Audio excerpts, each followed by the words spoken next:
Kisah keluarga nelayan dan ikan ajaib. Di sebuah desa nelayan yang terletak di tepi lautan biru yang tenang, hiduplah seorang nelayan miskin bersama istrinya yang penuh ambisi. Mereka menempati sebuah gubuk kecil dan sederhana yang berdiri sendiri di pinggir pantai. Setiap pagi, sang nelayan akan bangun sebelum matahari terbit, diiringi desiran lembut ombak yang menyentuh bibir pantai. Dengan semangat dan tekad yang kuat, ia berlayar ke tengah lautan luas, berharap bisa membawa pulang hasil tangkapan yang cukup untuk menghidupi keluarganya. Sang istri, walaupun hidup sederhana, selalu bercita-cita untuk mendapatkan kehidupan yang lebih baik. Tatapan matanya yang penuh harap seringkali menatap ke cakrawala, membayangkan masa depan yang lebih cerah dan sejahtera. Setiap kali sang nelayan kembali dari laut, meskipun dengan keranjang yang hampir kosong, ia selalu menyambutnya dengan harapan bahwa esok hari akan membawa keberuntungan yang lebih besar. Gubuk mereka, meskipun kecil dan sederhana, selalu dipenuhi dengan kehangatan dan cinta. Di sana, mereka saling berbagi cerita, tawa, dan impian. Namun, di balik kehangatan itu, terpendam ambisi sang istri yang ingin meraih lebih dari sekedar hidup sederhana di tepi laut. Ia memimpikan rumah besar, pakaian indah, dan kehidupan yang layak bagi mereka berdua.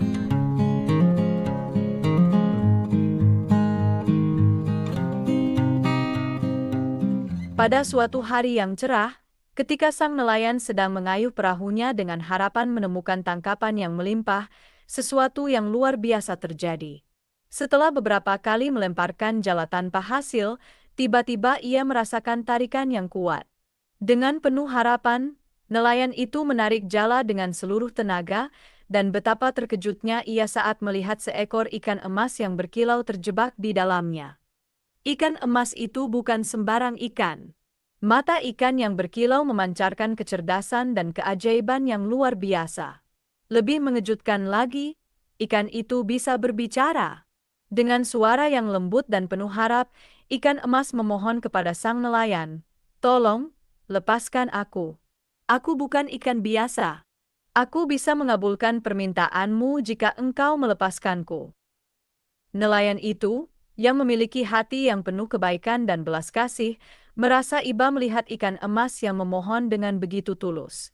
Meski kehidupannya sendiri penuh dengan kesulitan dan kekurangan, ia tidak tega menahan makhluk ajaib ini. Tanpa ragu-ragu, ia melepaskan ikan emas itu kembali ke laut dengan mengatakan, "Kau bebas pergi. Aku tak meminta imbalan apapun. Cukuplah bagiku melihatmu berenang bebas kembali di lautan." Dengan kebebasannya kembali, ikan emas itu melompat-lompat kegirangan di atas air, menciptakan riak yang menari-nari di permukaan laut. Sebelum menghilang ke dalam kedalaman laut yang misterius, ikan itu berkata, "Engkau sangat baik hati, nelayan. Jika suatu saat engkau membutuhkan bantuanku, cukup panggil namaku di tepi laut, dan aku akan datang." Nelayan itu kembali ke gubuk kecilnya dengan perasaan lega dan bahagia. Ia merasa bangga telah melakukan perbuatan baik tanpa mengharapkan imbalan.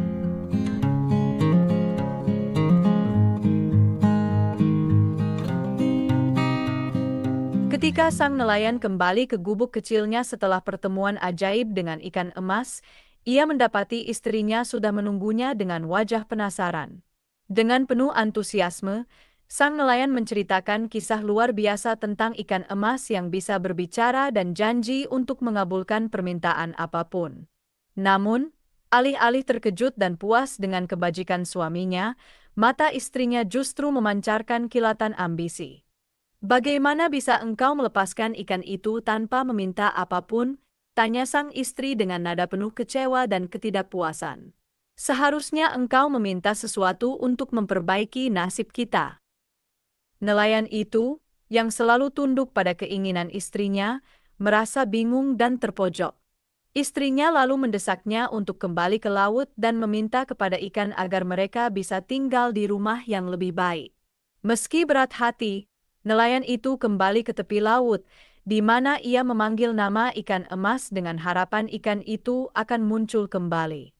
Riak air yang tenang tiba-tiba terpecah oleh gerakan ikan emas yang muncul dari kedalaman laut. "Apa yang bisa aku bantu kali ini, nelayan yang baik hati?" tanya ikan emas dengan suara lembut. Dengan rasa malu dan keraguan, sang nelayan mengungkapkan permintaan istrinya. Ikan emas mengangguk paham dan berkata, "Pulanglah, permintaanmu telah dikabulkan." Ketika sang nelayan tiba di rumah, ia terkejut melihat gubuk mereka yang sederhana telah berubah menjadi rumah yang besar dan nyaman. Dinding rumah terbuat dari batu yang kokoh, jendela-jendela besar membiarkan sinar matahari masuk, dan di halaman terdapat taman yang indah. Sang istri, yang sebelumnya selalu merasa tidak puas, kini tersenyum puas melihat perubahan tersebut. Namun, kebahagiaan ini hanya sementara, karena ambisi istrinya masih belum terpuaskan sepenuhnya. Istrinya mulai memikirkan hal-hal yang lebih besar lagi yang bisa ia peroleh dengan bantuan ikan emas ajaib.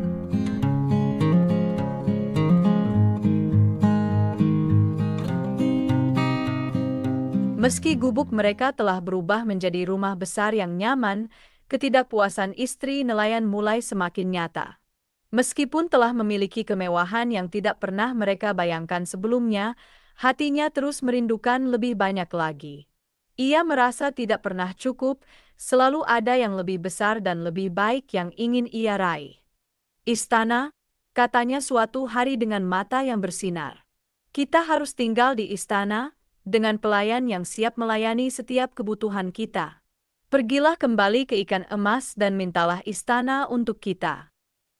Dengan perasaan ragu dan terpaksa, sang nelayan kembali ke tepi laut dan memanggil ikan emas. "Ikan emas, istriku ingin tinggal di istana," katanya dengan suara lemah. Seperti biasa, ikan emas muncul dengan penuh pengertian dan berkata, "Permintaanmu telah dikabulkan." Ketika nelayan itu kembali, ia terkejut melihat sebuah istana megah berdiri di tempat rumah mereka sebelumnya.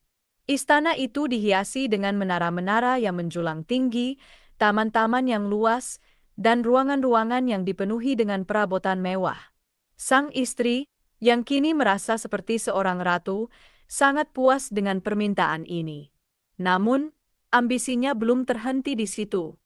Tidak lama setelah mereka pindah ke istana, sang istri kembali mendesak suaminya untuk meminta lebih. "Mengapa hanya tinggal di istana? Aku ingin menjadi raja dan menguasai seluruh negeri ini. Pergilah ke laut dan mintalah kepada ikan emas agar aku menjadi raja." Sekali lagi, nelayan yang patuh pergi ke tepi laut dan menyampaikan permintaan istrinya yang semakin besar. Ikan emas, dengan sabar, mengabulkan permintaan tersebut dan berkata, "Pulanglah, permintaanmu telah dikabulkan."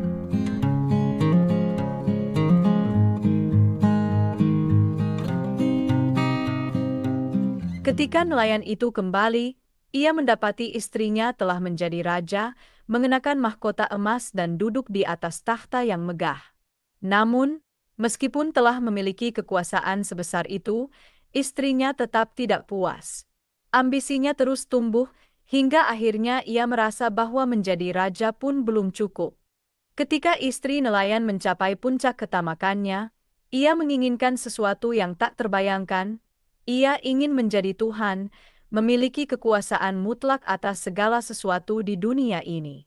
Keinginan yang begitu besar dan berlebihan ini membuat sang nelayan merasa takut dan cemas. Namun, meski berat hati, ia kembali ke laut untuk menyampaikan permintaan istrinya yang terakhir dan paling ekstrim. Sang nelayan berdiri di tepi pantai dengan perasaan penuh beban. Ombak yang biasanya menenangkan kini terasa membawa kekhawatiran yang mendalam. Dengan suara gemetar, ia memanggil ikan emas yang telah mengabulkan begitu banyak permintaannya. Tidak butuh waktu lama bagi ikan emas untuk muncul, namun kali ini, wajah ikan itu tampak suram dan muram. "Ikan emas," kata nelayan itu dengan nada penuh kepasrahan, "istriku ingin menjadi Tuhan." Ikan emas mendengarkan dengan penuh perhatian, dan kemudian menjawab dengan suara yang lembut namun tegas, "Permintaan ini terlalu jauh. Kekuasaan sebesar itu bukanlah untuk manusia.